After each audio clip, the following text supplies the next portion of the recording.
Well, I just want to set on the record, that relational databases were for execution, and then some professor who laid down a whole load of rules for relational databases, he said, well, here's another whole load of rules for analytics on those databases, because they're not going to work for analytical users, which are typically spreadsheet users. All right. To this day. Let me address that. The story is that at some point, a few years after TM1 was on the market, another product came on called Essbase that effectively had the same concept. And the name Essbase means spreadsheet database. That's where S Really? base. Okay. Yeah.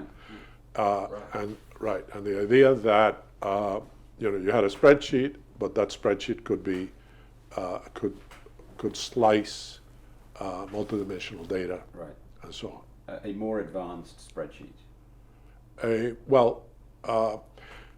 Actually bring in the notion of data independence, and address the problem of spreadsheet hell, where the data, the spreadsheets were a jumble, and this way you took the data, you put it in a central place, and you interacted with it through the spreadsheet. Yeah. And of course, they started marketing their product with quite a bit of venture capital, and they hit the wall with IT.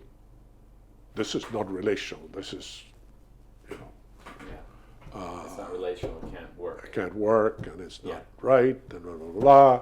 So they got the bright idea of calling on Dr. Codd, who had written the original definition of a relational database and had coined the term, because, and the reason he used relational is because, in fact, a table is a mathematical relation. It's essentially, to use nerdese, is a subset of the Cartesian product of the various columns, which is what a relation is. We can cut that bit. And yeah, Something about it. and so they said, gee, let's talk to Dr. Codd. He's a smart guy. He will see that there's value in this. And indeed, he did. And he wrote a paper on Essbase, and he coined the term OLAP, online analytical process.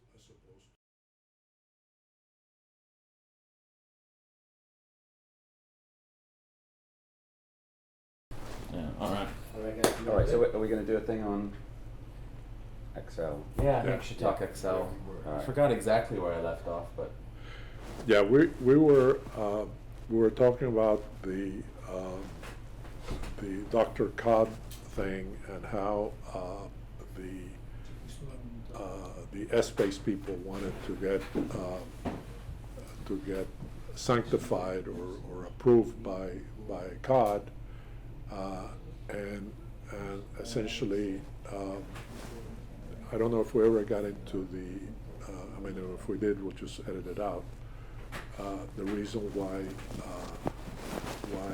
IT doesn't accept spreadsheets, and has been trying to get rid of them.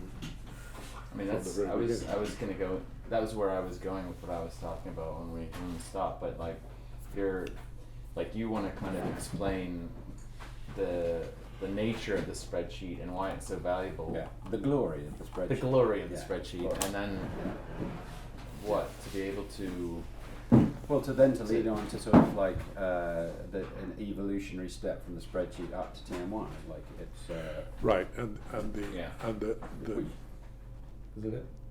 Oh, keep talking. Remember, no matter what. Yeah, the question of spreadsheets and why IT has been such an opponent of spreadsheets, essentially is a question of data that they don't have any control over and that they feel responsible for, and therefore anybody that comes in offering a product that will get rid of spreadsheets, they immediately bite, and of course it never happens. And there are people within IBM that subscribe to that philosophy, and that's why when the IBM acquisition came, I had mixed feelings, because here TM1 is moving into the house of the relational database, and what will will become of it. But is it not? Sorry to interrupt, but like sure. the spreadsheet, like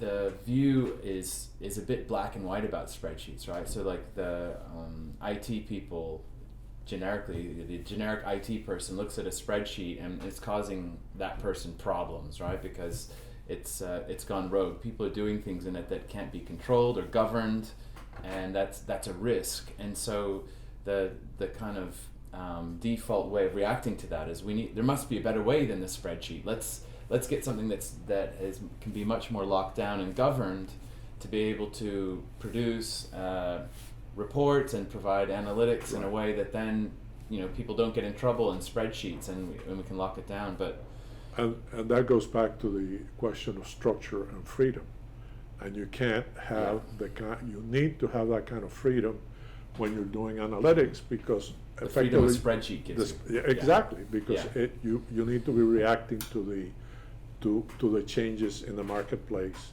and you need to be nimble, and of course you pay a price. You pay a price that you have something that is hard to manage, gets out of control.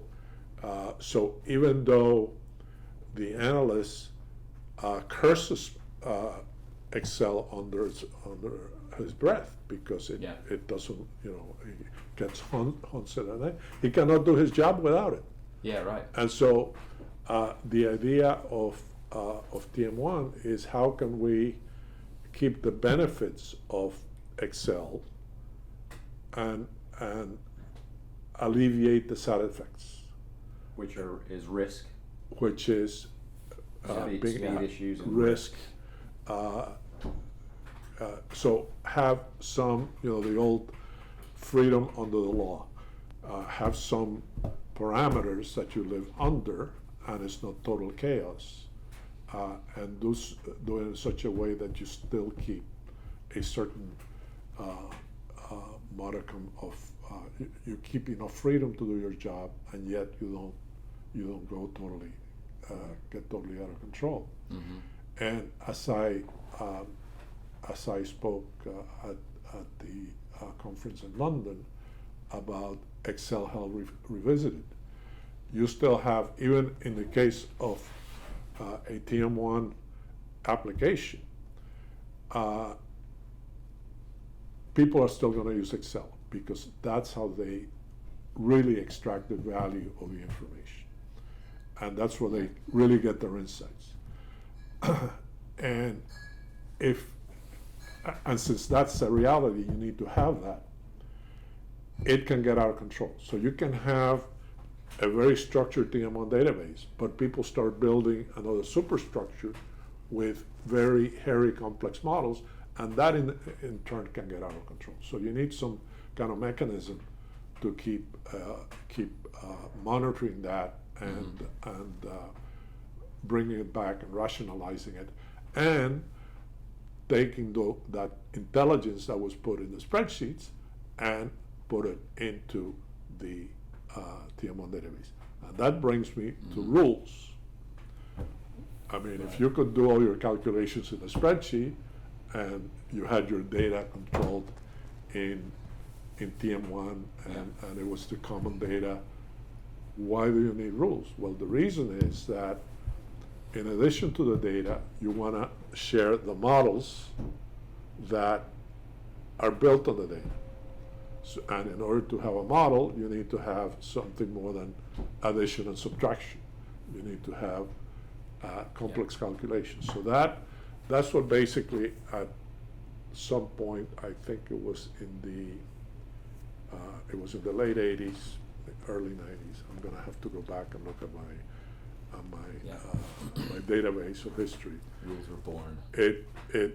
People started asking, and it was a fair, natural request. And I guess this particular customer They was started asking to put the calculations in a spreadsheet into TM1. They wanted the they calculation weren't in TM1. exactly. They Yeah. weren't gonna do the calculation in spreadsheets. They said, I want the calculation in TM. And Why was that? Why was it back then that you think that they wanted to take the well, calculation for the out of reasons I spreadsheet? just described, that Yeah. that they want to share the model, and they don't want all Right. these calculations that are important to the business Yeah. be in Excel, because Outside of the they're out system. of control. Just Yeah. like in the Excel Hell Revisited, people build models in Excel Yeah. on top of TM1, and they never take that intelligence and put it back in the model. So that's what gave rise to rules. One of the things that you've talked about before that I think actually resonates with people and IT people when we talk to them about this kind of stuff too is that by putting the rules into TM1, it's also become sort of this.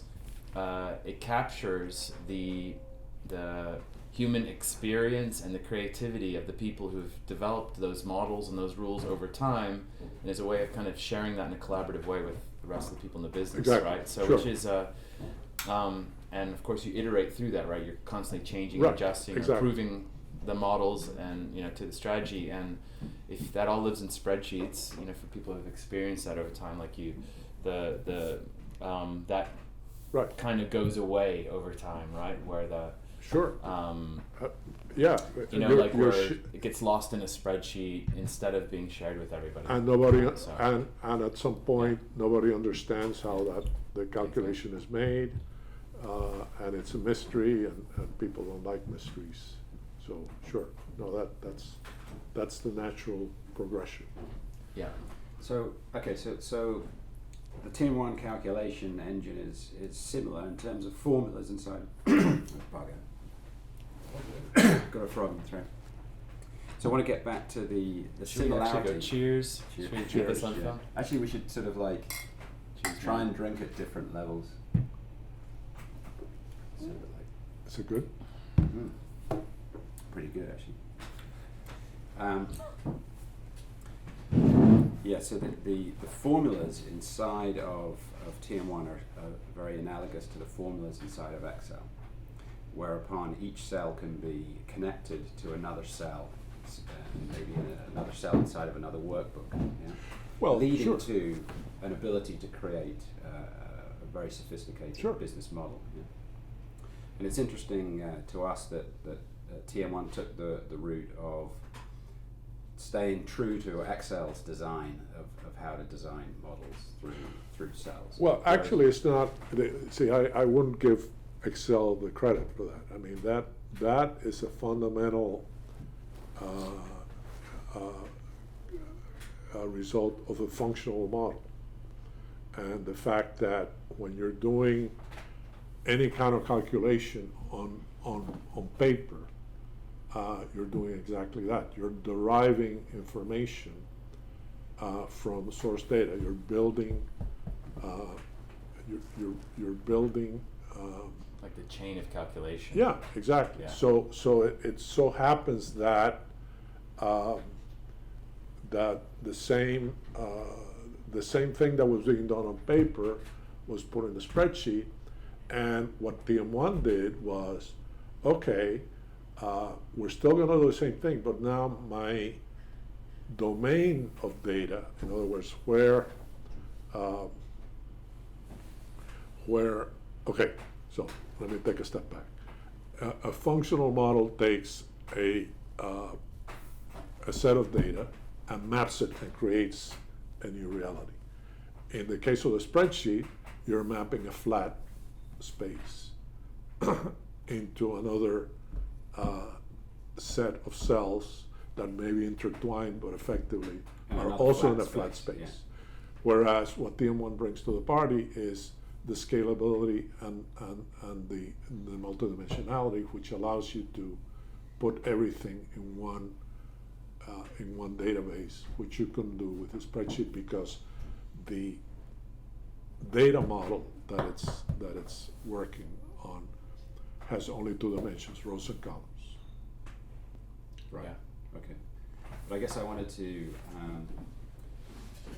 disseminate between systems that don't really have formulas inside of those cells. They're running scripts that would chase numbers through cells and then leave values in those cells so that there is no transparency of where those numbers came from. Like you can kind of chase back through cells in an Excel spreadsheet. TM1 has the same approach. So badly explained. No? Well, No. I thought in Excel you could always trace back. You can in Excel, but like other systems that are Got not, a little bit of beer on your. There you go. there's other approaches to planning tools where they're running scripts to put numbers into cells. Batch processes. Batch processing, Right. where Right. suddenly you Right. produce a And series that- of problems that Right, you and didn't that envisage. obscures the calculations. Yeah. They cannot be examined by the consumer, so they lose. In addition to the fact that it's a batch, which is possibly an another even worse problem. Yeah. Which means that I'd like to change my assumptions and immediately see the impact of the assumptions.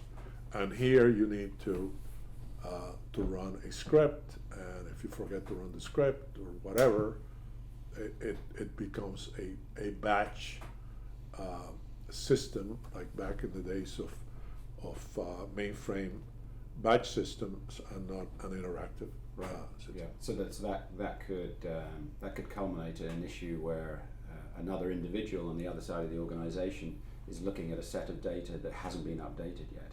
That's so, right. So it will not be And a picture of the company. That's right, and you lose integrity and all that. Whereas if everything is done on demand, by definition, everything is up to date.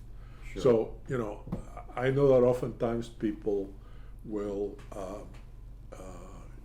for reasons of getting better performance, they will run TI scripts to make calculations as opposed to using rules, and that's why I'm such a big proponent of triggers that hopefully should do away with that, because even though the data is being pushed, okay, it's being pushed automatically. It's not you don't need to remember to do it. It is by definition always up to date, even though it's being pushed.